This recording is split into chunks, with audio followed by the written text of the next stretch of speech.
But I'm going to start with this. Now, for those of you that are attached to the PNN News and Ministry Network, you probably have had the chance to at least take a quick look at this because several hours ago it was posted to our network. But what I'm going to talk about is an executive order out of the Donald Trump White House that was signed December the 21st, 2017. So just as we were going into the Christmas holidays, this executive order was signed. Interesting, this was also signed right about the same time. I think this is the same time that the United Nations was meeting to decry his signing of the United States Jerusalem Embassy Act. I think you'll find that as an interesting correlation. I don't think this executive order has anything specifically to do with that directly. But the executive order is titled Executive Order Blocking the Property of Persons Involved in Serious Human Rights Abuse or Corruption. Okay, now I'll read that to you again in just a moment.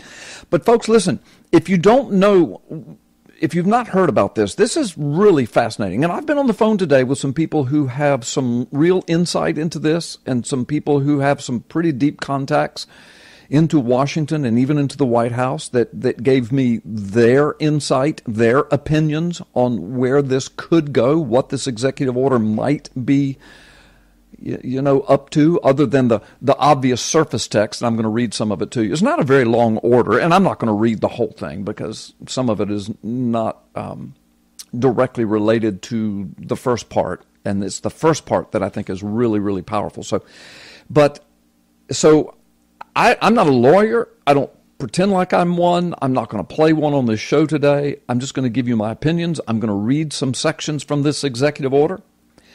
But for those of you that haven't seen it, this is not fake news. This comes from whitehouse.gov, presidential actions / executive order, and then the title of the executive order. Now, I have this posted to freedomfriday.carlgallups on facebook.com so that you can go there and see it. And if you are involved in the PNN News and Ministry Network, you know it's posted on several Facebook accounts and probably the syndicated blog as well. So just want you to know this is not some conspiracy theory stuff. It's not fake news. White House. All right, now let me get back to it. Here's the title again. Executive Order Blocking the Property. And as you get into it, you'll realize that what that means is basically seizing property and financial assets who are involved in serious human rights abuse. Well, that would be like pedophilia rings, right? Human trafficking. I mean, that's serious human rights abuse. And there are other categories of serious human rights abuse, and I don't know that this actually spells out, particular offenses, which to me makes this executive order even more powerful because it's of a relatively general nature. Executive order blocking the property of persons involved in serious human rights abuse. Watch this. Or corruption. Well, you reckon there's any corruption in Washington, D.C.? Okay? So we're going to start seizing property and financial assets of people in the deep state? Maybe? I don't know. Now, that's not what the executive order, the surface text doesn't really go there. Let me just give you some of the surface text, okay? And then I'm going to tell you what I think about it, and then I'll tell you what the opinions of others that I have contacted today are about this. So let me just start off. I'm going to get to the meat of it, but just to set up the context, by the authority vested in me as President, Constitution, laws of the United States, et cetera, and by the authority vested in me, not only by the Constitution, but including the International Emergency Economic Powers Act, and that's all quoted and referenced, the IEEPA, the National Emergencies Act, that's U.S. Code 1601, the NEA, the Global Magnitsky Human Rights Accountability Act, that's Public Law 114-328, and on, Section 12F, etc. And then of the Immigration and Nationality Act of 1952, which is U.S. Code number 8, 1182, and Section 301 titled United States Code. So in other words, this executive order, President Trump says, is based upon the authority granted to the office of President of the United States through all of these various laws and acts and orders and etc. Okay?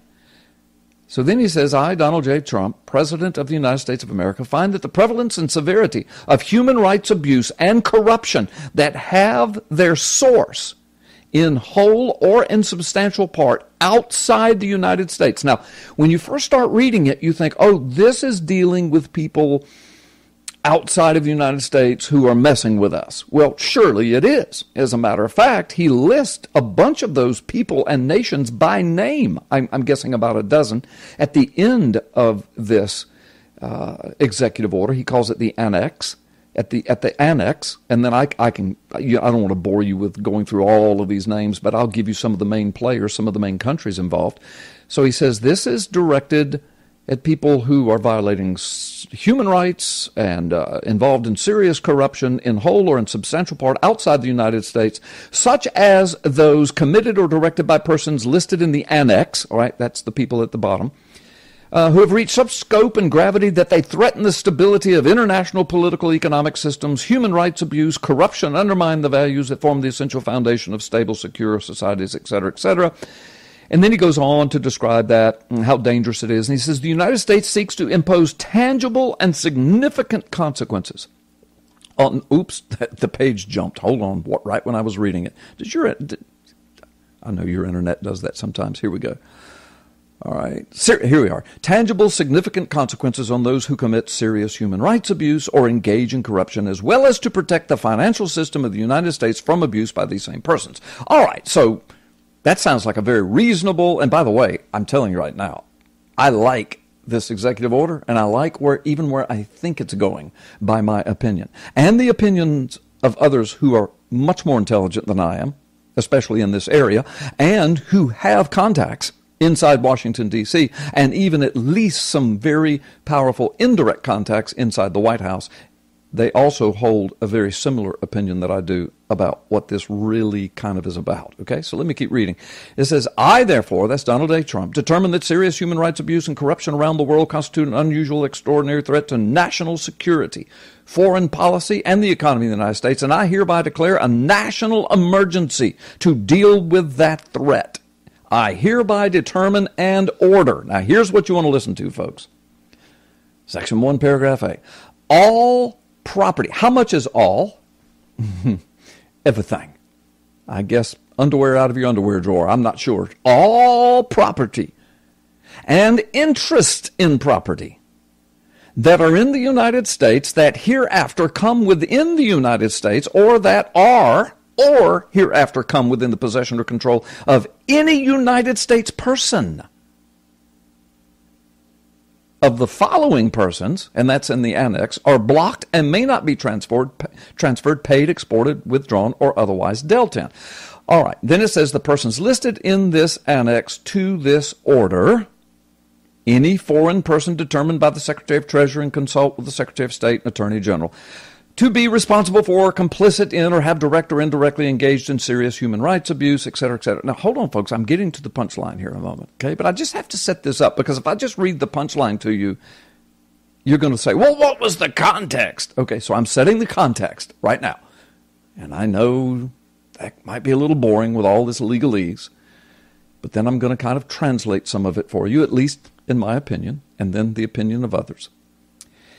But then it goes on to say that this is pursuant to, related to, current or former government officials, and the context there seems to be U.S. government officials, or a person acting for on behalf of such an official, who is responsible for or complicit in, or who has directly or indirectly engaged in, listen to this, corruption, including the misappropriation of state assets, the expropriation of private assets for personal gain, corruption related to government contracts, or the extraction of natural resources,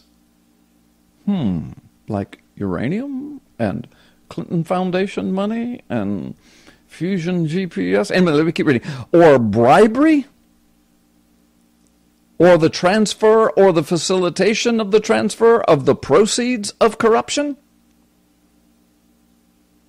And then it goes on to talk about collusion and cooperation with foreign governments and officials in these kinds of activities and human rights violations. Folks, listen, it goes on and on with a bunch of legalese. As I said, when you read this executive order, signed December 21st, 2017, it appears that it's aimed solely at, when you first read it, foreign governments and foreign powers that are seeking to bribe and coerce and pump money into the United States to mess with our economy, et cetera, et cetera. And we should. And I'm proud of this president, because the last president, last 8 years, not only didn't do it, but actually assisted foreign governments in doing that junk.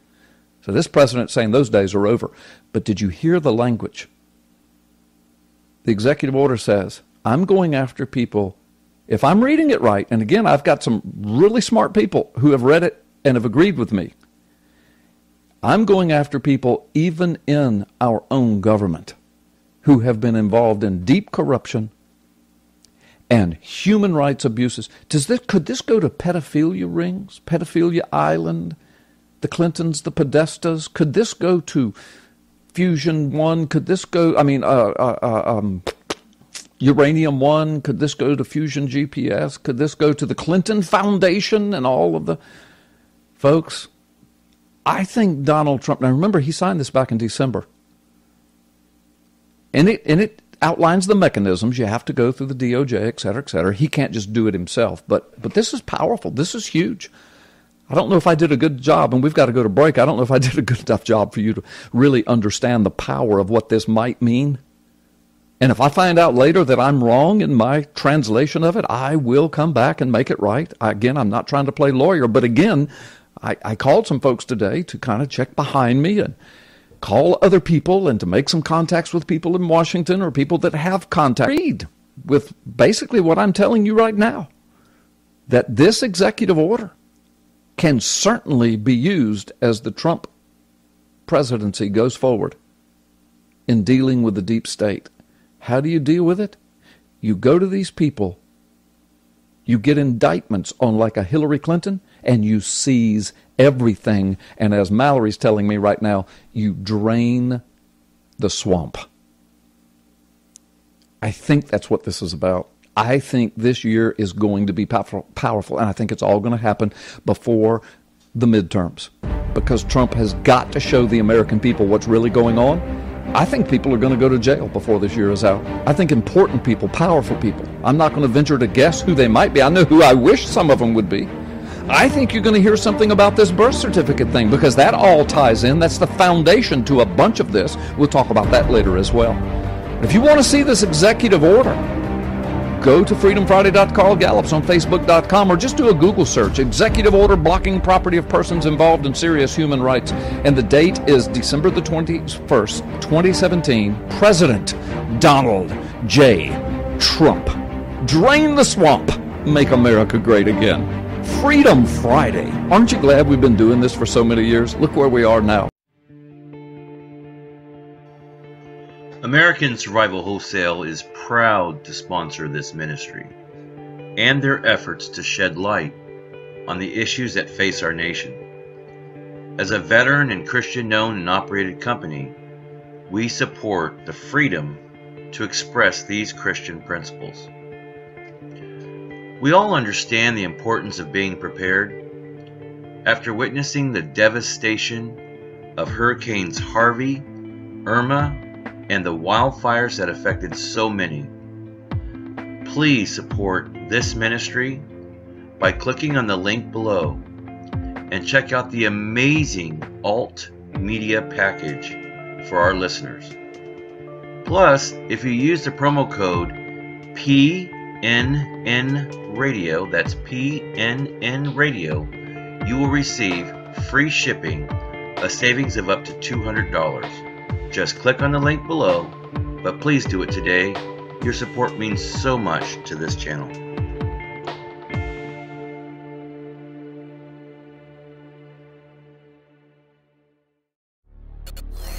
The Satanists wanted to install their own tribute, a pagan idol, on the Capitol grounds right next to the Ten Commandments.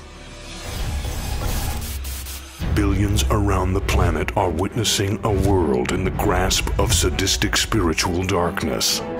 This unholy alliance has infected our governments, our religious institutions, and our societies. The world appears to be unraveling.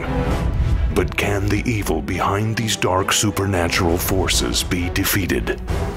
Is everything playing out just as the Bible predicted it will in the final days? At last, you can know the answers to mankind's most urgent questions and learn your destiny among today's events in the new, unprecedented work taking the prophecy world by storm. Gods and Thrones, Nakash, Forgotten Prophecy, and the Return of the Elohim by best-selling author, former decorated law enforcement officer, and senior pastor Carl Gallups. This changes everything. Available now wherever fine books are sold.